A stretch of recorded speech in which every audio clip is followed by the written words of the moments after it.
کائنات صلی اللہ تعالیٰ علیہ وسلم کی عزت اور ناموس کے اوپر اگر کوئی حملہ ہو تو اس کی حفاظت میں وہ کتنی کوشش کیا کرتے تھے۔ دعویٰ کرنا یہ آسان ہوتا ہے، اگر آپ اور ہم یہاں پر بیٹھ کر سوچیں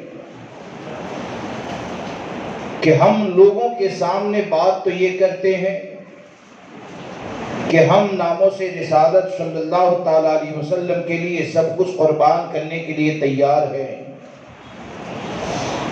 لیکن عملی طور پر اگر دیکھا جائے تو ہم کو یہ نظر آتا ہے کہ ایک آدمی کی عزت کے اوپر جب حملہ ہوتا ہے اور وہ اپنی عزت کی حفاظت کے لیے جتنی کوشش کیا کرتا ہے نا، عملی طور پر دیکھا جائے تو اپنی عزت کی حفاظت کے لیے جتنی کوشش کرتا ہے اتنی کوشش وہ ناموس رسالت کے لیے نہیں کرتا ہے۔ مثال کے طور پر اگر کسی نے آپ کے کیریکٹر کے اوپر حملہ کیا تو آپ اپنے آپ کو پارسا ثابت کرنے کے لیے مال بھی خرچ کریں گے، ایک لوبی بھی ہوگی جو آپ کی صفائی کے لیے تیار رہے گی۔ اگر کسی نے آپ کی عزت پر حملہ کر دیا تو آپ اپنے کاروبار کو چھوڑ کر اپنی عزت کی حفاظت کے لیے جو کچھ بھی لگا سکتے ہیں وہ سب لگانے کے لیے تیار ہوتے ہیں۔ پولیس اسٹیشن میں اگر رشوت دینا پڑے تو وہ بھی دیں گے، وکیل کو روکنا پڑے تو وہ بھی روکیں گے۔ مقصد کیا ہوتا ہے؟ مقصد یہ ہوتا ہے کہ ہم اپنی عزت کی حفاظت کرنا چاہتے ہیں۔ کیا کبھی آپ نے اس بات پر غور کیا کہ جب ہم اپنی عزت کے لیے اتنی حفاظت کے لیے اتنی زیادہ کوشش کرتے ہیں تو سرور کائنات صلی اللہ تعالیٰ علیہ وسلم کی عزت و عظمت سے تو ایسی محبت ہونی چاہیے کہ ہمارے آقا نے ارشاد فرمایا لا یؤمن احدکم حتی اکون احب الیہ من والدہ وولدہ والناس اجمعین، کہ تم میں سے اس وقت تک کوئی مومن نہیں ہو سکتا جب تک اپنے ماں باپ سے زیادہ، اپنی اولاد سے زیادہ، تمام لوگوں سے زیادہ مجھ سے محبت نہ کریں۔ اب آپ دیکھیں کہ ہماری عزت پر حملہ ہوا ہم بے چین، ہمارے خاندان پر حملہ ہوا ہم بے چین، ہمارے بچوں کی عزت پر حملہ ہوا ہم جتنے زیادہ بے چین اور پریشان ہو جاتے ہیں، تو کیا ہمارے دل کی یہ کیفیت ہے کہ ہمارے آقا کی عزت پر حملہ ہو تو وہی بے چینی ہمارا دل محسوس کرے؟ کیا ہماری یہ کیفیت ہے کہ جب حضور کی عزت پر حملہ ہو تو ہم اتنے زیادہ پریشان ہو جائیں؟ تو آپ کو یہ سمجھ میں آئے گا کہ آج تمام پریشانیوں کی جڑ یہ ہے کہ ہمارا بارگاہ رسالت سے جو تعلق ہونا چاہیے، جو رشتہ ہونا چاہیے، وہ یقیناً کمزور ہو چکا ہے۔ اور صحابہ کرام رضوان اللہ تعالیٰ علیہ مجمعین کا معاملہ کیا تھا، اور ان کا معاملہ آقا کریم صلی اللہ تعالیٰ علیہ وسلم کی عزت اور ناموس کے حوالے سے کیا پایا جاتا تھا کہ ان کا معاملہ یہ تھا کہ وہ اپنا سب کچھ آقا کریم صلی اللہ تعالیٰ علیہ وسلم کی محبت میں قربان کر دیتے تھے، تمام پریشانیوں کو برداشت کر لیتے تھے، لیکن ان کی زندگی کا مقصد یہ پایا جاتا تھا کہ اپنا سب کچھ حضور صلی اللہ تعالیٰ علیہ وسلم کی عزت اور ناموس پر قربان کر دے۔ آج ہماری سوچ جو بن گئی، وہ ہماری سوچ تو یہ بن گئی کہ اگر ہمارا مکان سلامت ہے تو ہم نے مکان بنا لیا تو ہم یہ سوچتے ہیں کہ ہم سلامت ہیں، بینک بیلنس جمع کر لیا ہم سوچتے ہیں ہم سلامت ہیں، ایک بہت بڑا خاندان ہے ہم سوچتے ہیں کہ ہماری عزت سلامت ہے۔ لیکن صحابہ کرام اور صحابیات کا معاملہ یہ تھا کہ وہ اپنی عزت و سلامتی اگر سمجھتے تھے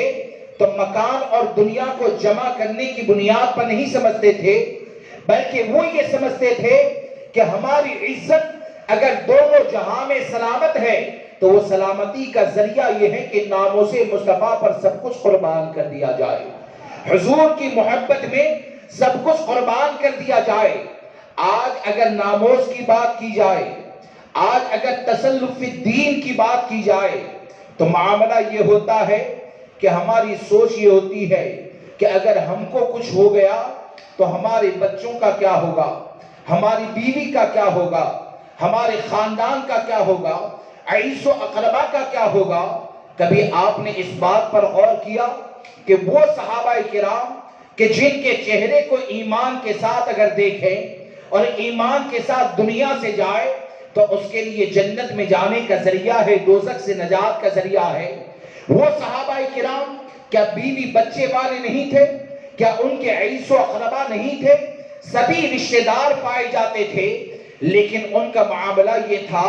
کہ ان کی غیرت اتنی زیادہ مشہور تھی کہ ان لوگوں نے اگر اپنی سلامتی کو جوڑا ہے تو اسی بات پر جوڑا اور عمل کر کے دنیا والوں کو بتا دیا کہ اے دنیا والوں یاد رکھنا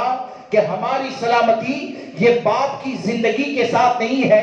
شوہر کی زندگی کے ساتھ نہیں ہے، بھائی بہن کی زندگی کے ساتھ نہیں ہے، ہماری سلامتی کا ذریعہ یہ ہے کہ اگر حضور سے محبت سلامت ہے تو دونوں جہاں کی عزتیں یہ ہمارے لیے پائی جاتی ہے۔ آپ جنگ احد کے موقع کے اوپر دیکھیں، ایک انصاریہ، آج تو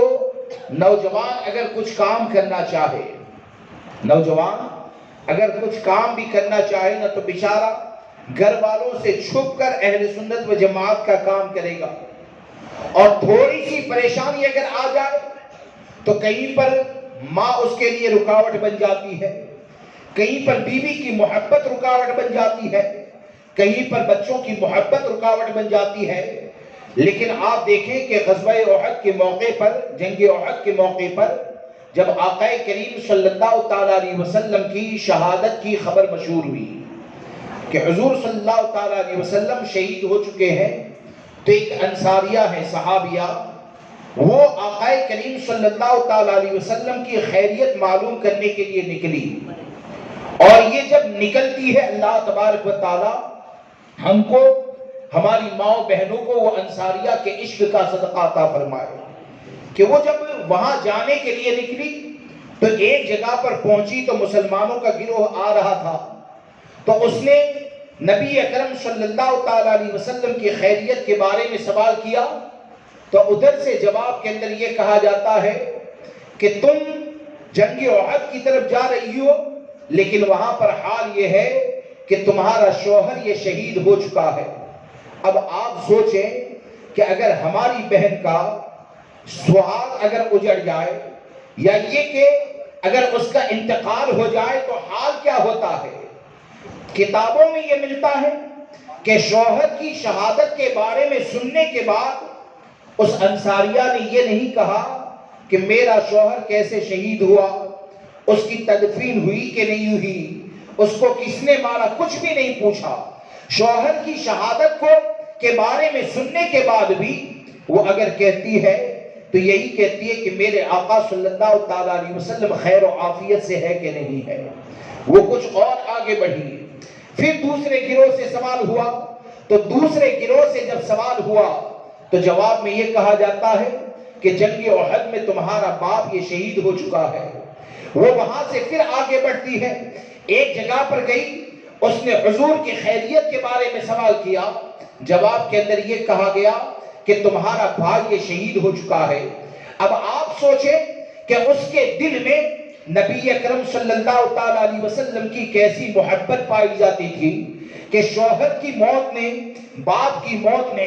بھائی کی شہادت نے اس کو بے چین نہ کیا، اور اتنی پریشانیوں کے بعد بھی اگر حضور صلی اللہ تعالیٰ علیہ وسلم کے چہرے زیبا کو دیکھا اور سلامتی کے ساتھ حضور کے چہرے کو دیکھا تو دیکھنے کے بعد اس کی زبان سے نکلتا ہے تو یہی نکلتا ہے کہ جس کا خلاصہ یہ ہے کہ اس نے یہ کہا کہ یا رسول اللہ علیہ السلام آپ اگر سلامت ہیں تو یہ پریشانیاں مجھے بے چین نہیں کر سکتی ہے، آپ اگر سلامت ہیں تو یہ تکلیفیں مجھے پریشان نہیں کر سکتی ہے۔ کیا سمجھ میں آیا؟ وہ انصاریہ نے قیامت تک آنے والے مسلمانوں کو یہ پیغام دیا کہ اے مسلمانوں اس بات کو یاد رکھنا کہ دنیا اور آخرت میں تمہاری عزت کا ذریعہ نہ تو تمہارا بھائی ہے، اگر عورت ہے تو نہ تو تمہارا شوہر ہے، نہ تو تمہارا باپ ہے۔ اگر دونوں جہاں میں رب تبارک و تعالی تمہیں عزتیں عطا فرمائے گا تو اپنے آپ کو ایسے بناؤ جس کو امام احمد رضا نے کہا کہ یا رسول اللہ، دل ہے وہ دل جو تیری یاد سے معمور رہا، سر ہے وہ سر جو تیرے قدموں پہ قربان گیا۔ دونوں جہاں کی عزتیں اگر وابستہ ہے تو یقین جانے آقا کریم صلی اللہ علیہ وسلم کی محبت اگر سلامت ہے تو دونوں جہاں کی عزتیں اللہ تبارک و تعالی ہمیں عطا فرمائے گا۔ آپ دیکھیے کہ حضور صلی اللہ علیہ وسلم کی ناموز کی جب بات آتی ہے تو آپ ہمارے اسلاف کا کردار دیکھیں گے۔ اگر آپ صحابہ کرام کا کردار دیکھیں گے کہ انہوں نے کتنی زیادہ قربانیاں دی، آج آخر وجہ کیا ہے؟ آپ نے کیا کبھی اس بات کے بارے میں غور کیا کہ دیوبندیت اتنی تیزی سے پھیلتی ہے، وہابیت اتنی تیزی کے ساتھ پھیلتی ہے، اور وہ لوگ ناموں سے رسالت کے اوپر پہرا دینے کی بات کرتے ہیں کہ جن کا معاملہ یہ ہو گیا کہ وہ چوٹی والے میں اور ٹوپی والے میں فرق کیا کرتے ہیں، یعنی چوٹی والا اگر گستاخی کرے گا تو ورکشاپ کے اوپر ہنگامہ کیا جائے گا، اور عبداللہ نام کا معاذ اللہ حضور کے علم کو پاگلوں کے برابر کہے گا تو اس کے لیے گھر کے اندر بیڈ کو بچھایا جائے گا، اس کے لیے کھانے کا اہتمام کیا جائے گا، اس کے لیے اپنی لڑکی دی جائے گی۔ اس بات کو یاد رکھے چلیں کہ حضور صلی اللہ علیہ وسلم کے قلب مبارک کے جو تکلیف کا ذریعہ ایک عیسائی کی گستاخی سے ہوتا ہے، ایک ہندو کی گستاخی سے ہوتا ہے، اسی طرح اگرچہ کوئی جبہ پہننے والا ہو، اگرچہ کوئی دستار باندھنے والا ہو، اگرچہ کوئی دین کا لبادہ اوڑھ کر نکلنے والا ہو، جہاں کہیں رہ کر حضور کی شان میں گستاخی کرے گا تو یقین جانے یہ آقا کریم صلی اللہ علیہ وسلم کو تکلیف کا ذریعہ ہے، آپ کے قلب مبارک کو تکلیف دینے کا ذریعہ ہے۔ لہذا اس بات کو یاد رکھے چلے کہ حضور کی محبت کا جو تقاضا ہے تو امام احمد رضا نے ناموں سے رسالت کے اوپر اتنا عظیم پہرا دیا کہ یہ امام احمد رضا کا احسان ہے کہ وہ لوگ جو حضور کے لوگوں کے دلوں سے محبت رسول کو نکالنے کے لیے چلے تھے اور محبت رسول کو نکالنے کا مشن چلایا تھا، تو امام احمد رضا کا قلم وہ تھا کہ میرے امام کا قلم کی روشنی جہاں جہاں پہنچی ہے، اللہ تبارک و تعالیٰ کے فضل سے لوگوں کے دلوں میں عزت مصطفیٰ یہ محفوظ ہوئی ہے۔ امام احمد رضا کے قلم کی روشنی کی برکتیں ہیں کہ آج اگر ہم ناموں سے رسالت کی بات کرتے ہیں تو یقین جانے یہ امام احمد رضا فاضل بریلوی رضی اللہ تبارک و تعالیٰ کی قربانیوں کا نتیجہ ہے۔ آج افسوس یہ ہے، آج دعوے تو بڑے کیے جاتے ہیں، امام احمد رضا نے صرف زبانی دعویٰ نہ کیا بلکہ سرکار اعلیٰ حضرت فاضل بریلوی رضی اللہ تبارک و تعالیٰ کی اگر آپ زندگی کو دیکھیں گے، اگر آپ کی سختی کو دیکھیں گے بد مذہبوں کے حوالے سے، گستاخوں کے حوالے سے، تو امام احمد رضا نے آپ ان کی پوری زندگی کا مطالعہ کریں تو آپ کو یہ سمجھ میں آئے گا کہ امام احمد رضا نے اپنے دشمنوں کا جواب نہیں لکھا، امام احمد رضا نے اپنے دشمنوں کے لیے جواب دینے کے لیے وقت کو خرچ نہ کیا، اپنے باپ دادا کے دشمنوں کو جواب دینے کے لیے وقت خرچ نہ کیا، بلکہ آپ پوری زندگی کو دیکھیں گے تو امام احمد رضا نے اپنی پوری زندگی کی کوششوں کے بعد لوگوں کو یہ پیغام دیا کہ اے مسلمانوں یاد رکھو کہ یہ ہماری زندگیاں اپنی تعریف کرنے کے لیے نہیں ہے، اپنے باپ دادا کے قصیدہ پڑھنے کے لیے نہیں ہے، بلکہ اللہ تبارک و تعالیٰ نے یہ جو زندگی عطا فرمائی ہے وہ زندگی اس لیے ہے کہ اپنی زندگی کو ایسے بناؤ کہ تمہاری زندگی کا عمل یہ کہے کہ یا رسول اللہ دہن میں زباں تمہارے لیے، بدن میں ہے جان تمہارے لیے، ہم آئے یہاں تمہارے لیے، اٹھے بھی وہاں تمہارے، اور یہ امام احمد رضا نے عملی طور پر کر کے دکھایا. امام احمد رضا نے عملی طور پر کر کے دکھایا کہ ان کو اگر کوئی گالی دیتا ہے تو امام احمد رضا کو تکلیف نہیں ہوتی ہے. ان کے باپ دادا کو اگر گالی دیتا ہے تو امام احمد رضا کو تکلیف نہیں ہوتی ہے. بلکہ آپ نے ایک جگہ پر لکھا کہ جب یہ لوگ مجھے گالیاں دیتے ہیں تو میں ایک طرح کی خوشی محسوس کرتا ہوں کہ یہ اللہ تبارک و تعالیٰ کا فضل ہے کہ میری عزت، میرے باپ دادا کی عزت یہ اگر قربان ہو رہی ہے تو وہ ناموس رسالت پر قربان ہو رہی ہے کہ وہ جتنی دیر کے لیے مجھے گالیاں دیں گے تو کم سے کم اتنی دیر کے لیے امام الانبیاء صلی اللہ تعالیٰ علیہ وسلم کی شان میں گستاخیاں تو نہیں کریں گے، غوث اعظم کی شان میں تو بے ادبیاں نہیں کریں گے. کیا سمجھ میں آیا؟ ہم کو فکر رضا نے یہ بتایا، امام احمد رضا نے یہ بتایا کہ ہم کو یہ سمجھایا کہ اے مسلمانوں یاد رکھو کہ حضور کی ناموس کی جب بھی بات آئے تو اپنا سب کچھ قربان کرنے کے لیے تیار رہنا چاہیے. آج آپ دیکھیں کہ یہ جو دیوبندی جماعت ہے، یہ وہابی جماعت ہے، آپ کیا سمجھتے ہیں کہ آج جو ناموس رسالت کے اوپر حملہ ہوتا ہے تو کیا ایسے ہی ہے کہ کوئی پیدا ہوا اور شروع ہو گیا؟ یہ اگر آپ دیوبندی وہابی کی تاریخ کا جائزہ لیں گے، یہودی اور عیسائی کی تاریخ کا جائزہ لیں گے تو آپ کو یہ نظر آئے گا کہ یہ تمہارے ٹیمپریچر کو ناپ رہے ہیں، تمہاری غیرت کو ناپا جا رہا ہے. کہ استنبول یا کہیں کا واقعہ ہے نا کہ تقریباً 150-200 سال پہلے عیسائیوں نے ایک جاسوس کو اتارا تھا پاگل کی صورت میں. جاسوس کو اتارا تھا، پاگل کی صورت میں اتارا تھا. بولے کہ راستے پہ جانا ہے اور مسلمانوں کے درمیان جا کر معاذ اللہ ان کے نبی کی شان میں گستاخی کرنا ہے، دیکھنا ہے مسلمانوں کا رویہ کیا ہوتا ہے. اب وہ پاگل کا بھیس لے کر جب مسلمانوں کے درمیان اترا اور جیسے ہی حضور صلی اللہ تعالیٰ علیہ وسلم کی شان میں گستاخیاں کرنے لگا تو مسلمانوں نے یہ نہیں دیکھا کہ یہ پاگل ہے، بلکہ یہی دیکھا کہ گستاخ رسول ہے، فوراً اسے قتل کر دیا. پھر عیسائیوں نے تقریباً 50 سال کے عرصے کے بعد دوسرے کو اتارا پاگل کے بیس میں، اور اس وقت جب وہ گستاخیاں کرنے لگا تو مسلمانوں نے یہ سوچ کر چھوڑ دیا کہ پاگل ہے، جانے دو، پاگل کو کیا مارنا. تو عیسائیوں نے سمجھ لیا کہ ان کے ٹیمپریچر میں محبت رسول میں اتنی کمزوری پیدا ہو گئی ہے کہ یہ کمزوری کی بنیاد پر جو پہلے پاگل کو مار دیا گیا تھا آج چھوڑ دیا گیا، اور پھر آخر کے اندر جو آج گستاخیوں کا بازار گرم ہوا اور حضور کی شان میں گستاخیاں ہوتی ہے. تو جب دیوبندی جماعت کو عیسائیوں نے پیدا کیا، انہوں نے ہی مال خرچ کیا، انہوں نے جب کتابیں لکھوائی، جب یہ انہی کی اولاد ہے اور ان لوگوں نے کتابیں لکھی تو کیا نہیں جانتے ہیں کہ ایک وہ زمانہ تھا کہ حضور کی عزت کی بات آئے تو مسلمان اپنی جان کو قربان کر دینا نجات کا ذریعہ سمجھتا تھا.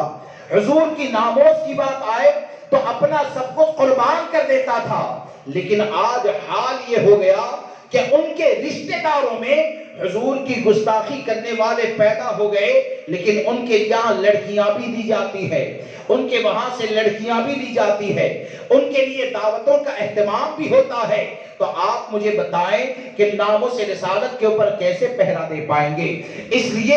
امام احمد رضا نے ہم کو یہ بتایا، تعلیمات امام اہل سنت نے ہم کو یہ سمجھایا کہ اے مسلمانوں یاد رکھنا کہ نبی اکرم صلی اللہ تعالیٰ علیہ وسلم کی شان میں جو توہین کرنے والا ہوتا ہے، حضور کی بارگاہ میں جو گستاخی کرنے والا ہوتا ہے، تو مسلمانوں کا معاملہ یہ ہوتا ہے کہ اس کے ساتھ اس کا کسی قسم کا تعلق نہیں پایا جاتا ہے، اس کے ساتھ اس کا کسی قسم کا رشتہ نہیں پایا جاتا ہے. لہٰذا ہماری ضرورت یہ ہے کہ ہم اپنے اندر تسلف فی الدین کو پیدا کریں، اور تسلف فی الدین کو پیدا کرتے ہوئے اس بات کو سمجھنے کی کوشش کریں کہ اگر حضور سے ہمارا رشتہ سلامت ہے تو اللہ تبارک و تعالیٰ دونوں جہاں کی عزتیں عطا فرمائے گا. اتنی آسانیوں کے ساتھ جو حملے ہوتے ہیں، میں اکثر ایک بات کہتا ہوں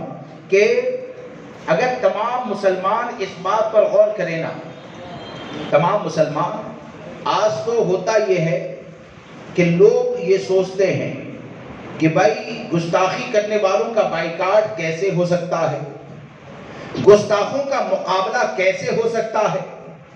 یا سب کچھ قربان کیسے کیا جا سکتا ہے۔ تو کیا کبھی آپ نے یہ نہیں سوچا کہ آج ہم جتنی عیش و آرام میں زندگی گزارتے ہیں نا، صحابہ کرام کے پاس بظاہر اتنا مال عیش و آرام کے سامان نہیں تھے، لیکن یہ کہ غیرت ایمانی کا حال یہ تھا کہ 313 کی جماعت ہے لیکن پوری دنیا کے اوپر داغ بیٹھی ہوئی ہے۔ 313 کی جماعت، لیکن پوری دنیا یہ جانتی ہے کہ یہ وہ مسلمان ہے کہ حضور کی عزت و ناموس کی بات آئے گی تو اپنا سب کچھ قربان کر دیں گے، لیکن عزت مصطفیٰ پر حملے کو برداشت نہیں کریں گے۔ آج اگر ایک باپ کے حوالے سے تمہاری غیرت بیدار ہو جائے تو حال اور معاملہ یہ ہوتا ہے کہ مثال کے طور پر ایک علاقے میں ایک ظالم آدمی ہے، گنڈا ہے، جس کا معاملہ یہ ہے کہ وہ پورے علاقے میں جس کو چاہے جب چاہے مارتا ہے، لیکن ایک خاندان کی عزت پر حملہ کرنے گیا تو 4 بیٹوں نے مل کر اس کو خوب مارا، اور جب کئی مرتبہ بیٹوں نے غیرت دکھائی نا تو ظلم کرنے والا بھی اس خاندان کو چھوڑ دیتا ہے کہ جن کے بیٹوں کی غیرت مشہور ہو جاتی ہے کہ یہ کبھی بھی اپنے خاندان پر عزت کو برداشت حملے کو برداشت نہیں کر سکتے ہیں۔ اب آپ سوچیں کہ 4 بیٹے کی غیرت اگر مشہور ہو جائے تو پورے علاقے پر ظلم ہوتا ہے، اس کے باوجود بھی تیرے باپ کی عزت محفوظ ہو جاتی ہے، تو حضور سے محبت کا دعویٰ کرنے والے کروڑوں پائے جاتے ہیں، حضور سے محبت کرنے کا دعویٰ کرنے والے لاکھوں پائے جاتے ہیں۔ قسم خدا کی، یہ کروڑوں امتیوں کے دل میں اگر حضور کی ناموس کے اوپر قربانی دینے کا جذبہ پیدا ہو جائے تو کوئی مائی کا لال ایسا نہیں ہے جو عزت مصطفیٰ پر حملہ کر پائے، کوئی مائی کا لال ایسا نہیں ہے جو حضور کی ناموس کے اوپر حملہ کر پائے۔ اب اس کی شروعات ہم کیسے کریں گے کہ حضور کے ناموس کا اگر محافظ بننا ہے تو اس کی شروعات ایسے کریں کہ سب سے پہلے ہمارے رشتہ داروں میں جو دیوبندی پائے جاتے ہیں، ہمارے رشتہ داروں میں جو وہابی پائے جاتے ہیں یا حضور کی شان میں توہین کرنے والے پائے جاتے ہیں، اپنے عمل کے ذریعے اس بات کا پیغام دے جس کو حضور تاج الشریعہ نے کہا کہ نبی سے جو ہو بیگانہ اسے دل سے جدا کر دے، پدر مادر برادر مال و جا سب ان پر فدا کر دے۔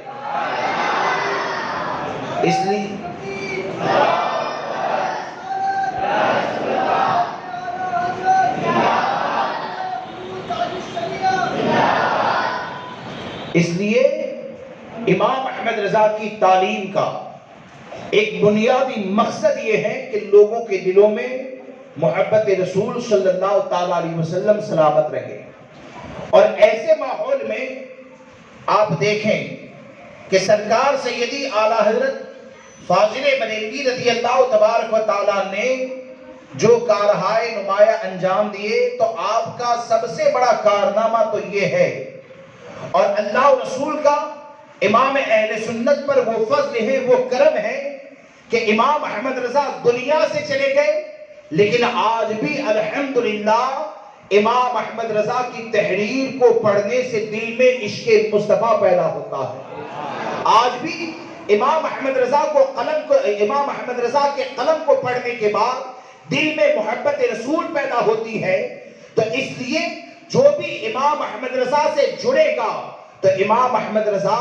ہمارے اس قائد اور رہبر کو کہا جاتا ہے کہ جو امام احمد رضا سے جڑے گا تو یاد رکھیں کہ وہ دین ہی سے قریب ہوگا۔ اور صدر اللہ فاضل حضرت علامہ نعیم الدین مراد آبادی رحمت اللہ تعالیٰ علیہ کے والد ماجد کا ایک شعر ہے، وہ شعر میرے ذہن سے نکل رہا ہے لیکن اس کا خلاصہ عرض کر رہا ہوں کہ وہ ہمیشہ لوگوں کو اس بات کا پیغام دیتے تھے اور یہ کہتے تھے کہ اے لوگوں، اگر رضائے مصطفیٰ کو حاصل کرنا چاہتے ہو تو آج کے زمانے میں رضائے احمد رضا کو حاصل کرو۔ یعنی اگر تم نے اعلیٰ حضرت کو راضی کر لیا، اگر اعلیٰ حضرت کی تعلیمات کے اوپر عمل کر لیا، تو یاد رکھنا کہ امام احمد رضا کی تعلیمات پر عمل کرنا یہ رضائے مصطفیٰ کا ذریعہ ہے۔ کیوں رضائے مصطفیٰ کا ذریعہ ہے؟ کہ امام احمد رضا کی رضا تو یہی ہے، آپ کی تمنا تو یہی ہے کہ پوری زندگی یہی کہتے رہے کہ یا رسول اللہ کروں تیرے نام پہ جاں فدا، نہ بس ایک جاں دو جہاں فدا، دو جہاں سے بھی نہیں جی بھرا، کروں کیا کروڑوں جہاں نہیں۔ امام احمد رضا کی رضا کیا ہے؟ امام احمد رضا تو یہی کہتے رہے کہ یا رسول اللہ فرقے گلی گلی تباہ، ٹھوکرے سب کی کھائے کیوں، دل کو جو عقل دے خدا تیری گلی سے جائے کیوں۔ کیا سمجھ میں آیا کہ جو امام احمد رضا کی تعلیمات کے اوپر عمل کرنے والا ہوگا تو تعلیمات رضا اس کے دل کے اندر عشق رسول کا وہ چراغ روشن کرے گی کہ اس کی روشنی میں حضور کی محبت میں وہ اپنا سب کچھ قربان کرنے کے لیے تیار ہو جائے گا، اور جب دل تیار ہو جائے گا تو یہی دل کا عمل رضائے مصطفیٰ کا ذریعہ بنا دیا جائے گا۔ اس لیے تسلف فی الدین پیدا کرے، اور بالخصوص خاص کر کے یہ کہ امام احمد رضا ہمارے وہ رہبر ہیں، ہمارے وہ قائد ہیں کہ امام احمد رضا نے ہر موڑ پر ہماری رہنمائی فرمائی۔ ہر موڑ پر محبت اہل بیت کی بات آئے، اہل بیت کی محبت کیسی ہونی چاہیے، امام احمد رضا نے یہ بھی بتایا۔ صحابہ کرام کی محبت کی بات آئے تو صحابہ کرام کی عزت و عظمت کیا ہے، امام احمد رضا نے ہم کو وہ بھی بتایا۔ اولیاء کرام کی بارگاہ کا ادب کیا ہوتا ہے، امام احمد رضا نے یہ بھی بتایا۔ اور پھر امام احمد رضا نے ہم کو یہ بھی بتایا کہ کیسے علماء سے قریب رہنا چاہیے اور کیسوں سے دور رہنا چاہیے۔ یہ تعلیمات امام احمد رضا ہے کہ امام احمد رضا نے ہم کو یہ بتایا۔ آج کے وقت میں آپ دیکھیں کہ حالات ایسے ہیں کہ اگر کوئی جس کے اوپر دنیا غالب آ چکی ہے، علماء تو ہمارے سروں کے تاج ہے کہ علماء حق کی اگر غلامی بھی نصیب ہو جائے تو انشاءاللہ نجات کا ذریعہ ہے، لیکن یہ کہ ایسے لوگ جو پیدا ہو گئے کہ جو اہل سنت و جماعت کا نام لیتے ہیں، امام احمد رضا کا نام لیتے ہیں، اور نام لینے کے بعد معاذ اللہ رب العالمین لوگوں کے تسلط کو اگر ختم کرنا چاہتے ہیں، لوگوں کے تسلط کو اگر ختم کرنا چاہتے ہیں، تو ایسے لوگوں کے حوالے سے امام احمد رضا نے کیا تعلیم عطا فرمائی؟ امام احمد رضا کی تعلیمات یہ ہیں کہ امام احمد رضا نے جبہ پہننے والے کو عالم نہیں سمجھا ہے، بلکہ امام احمد رضا نے عالم ہونے کی جو سند دی ہے، اور امام احمد رضا نے جن علماء کی پیروی کرنے کے بارے میں کہا ہے، وہ ان علماء کی پیروی کرنے کے بارے میں کہا کہ جو لوگوں کی رضا کا خیال نہ کریں بلکہ اپنی زبان کو کھولے تو اللہ و رسول کی رضا کے خاطر کھولے۔ کہ آپ سے ایک جگہ پر پوچھا گیا تھا، اس جواب کو یاد رکھیں، اپنے دل کے اندر جگہ دیں، اور جو لوگ یہ سوچتے ہیں کہ ایسے وقت میں کہاں جائیں تو کہاں جائے، یہ ہمارے لیے امام احمد رضا کی تعلیم نے ایک راستہ بتایا کہ سرکار اعلیٰ حضرت سے ایک سوال ہوا تھا، آپ سے پوچھا گیا تھا کہ حضرت فلاں شخص کے بارے میں آپ جواب عنایت فرمائیں، اور نیچے یہ لکھا تھا کہ کسی کی جواب دینے میں رعایت نہ کریں، یعنی چہرہ دیکھ کر جواب نہ بدل دے۔ جب یہ کہا تو اعلیٰ حضرت سرکار نے اسے 3 حصوں میں بیان کیا۔ سب سے پہلے تو آپ نے یہ فرمایا کہ سائل نے جب اوپر لکھ دیا کیا فرماتے ہیں علماء دین، تو سائل کو یہ چاہیے کہ وہ عالم دین کی بارگاہ کا ادب سیکھے۔ کیا سیکھے؟ سائل کو چاہیے کہ وہ عالم دین کی بارگاہ کا ادب سیکھے۔ کیوں؟ کہ جب تم نے عالم دین کہہ دیا تو جو واقعی میں عالم دین ہوگا اس کا کسی کی رعایت سے کیا لینا دینا؟ واقعی میں جو عالم دین ہوگا اس کا کسی کی رعایت سے کیا لینا دینا؟ وہ تو حکم شرع کو بیان کرے گا۔ اور پھر آپ نے آگے ارشاد فرمایا، اور اگر کوئی جان بوجھ کر